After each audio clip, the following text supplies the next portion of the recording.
আমি একজন কলেজ শিক্ষার্থী, যে কোনো মাসে ৩ দিন অনুপস্থিত থাকলে ভর্তি বাতিল হয়। তবে শুধু অসুস্থতার অজুহাত গ্রহণযোগ্য। কিন্তু বাস্তবে নানা যৌক্তিক কারণে অনুপস্থিত থাকতে হয়, যা কলেজ মেনে নেয় না। তাই বাধ্য হয়ে আমাকে প্রায় মিথ্যা অজুহাত, মিথ্যা অসুস্থতার কথা বলে ছুটি নিতে হয়। এমনকি গার্ডিয়ানকেও মিথ্যা বলতে হয়। এটা কি জায়েজ? প্রথম কথা হলো যে স্কুল কর্তৃপক্ষ, কলেজ কর্তৃপক্ষের উচিত বাস্তবতা উপলব্ধি করা যে একজন শিক্ষার্থী তার অসুস্থতা ছাড়াও সারা বছর আরও বিভিন্ন প্রয়োজন দেখা দিতে পারে। বিধায় আইন বা নিয়ম যদি এমনভাবে করা হয় যে শিক্ষার্থীরা বাধ্য হয়ে সেটিকে লঙ্ঘন করে এবং মিথ্যা বলবে, তাহলে সমাজে সত্যের চর্চা কীভাবে বাড়বে? এই বাস্তবতা তাদের উপলব্ধি করা দরকার এবং এটার অপশনটা রাখা দরকার। হ্যাঁ, এটা যাতে কেউ অসৎ ব্যবহার করতে না পারে, তার জন্য যথাযথ নিয়ম থাকবে, যথাযথ প্রিন্সিপাল থাকবে, সেটা ভিন্ন কথা।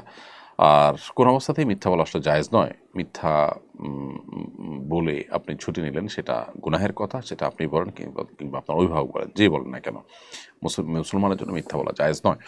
জীবন রক্ষার মতো কোনো পরিস্থিতি তৈরি হলো, ওইরকম জটিল কোনো ইস্যুতে আপনি হয়তো একটু ঘুরিয়ে বললেন, অসত্য বললেন, এটা সরাসরি সত্য নয়, বা যেটা একাধিক ব্যাখ্যা হতে পারে, সেরকম কথা বললেন, সেটা জায়েজ হতে পারে। কিন্তু এ ধরনের মিথ্যা কথা আপনি বললেন শুধুমাত্র এমন একটা ইস্যুতে, যেটা আপনার আসলে জীবন মরণ কোনো ইস্যু নয়, এটা আসলে জায়েজ হবে না।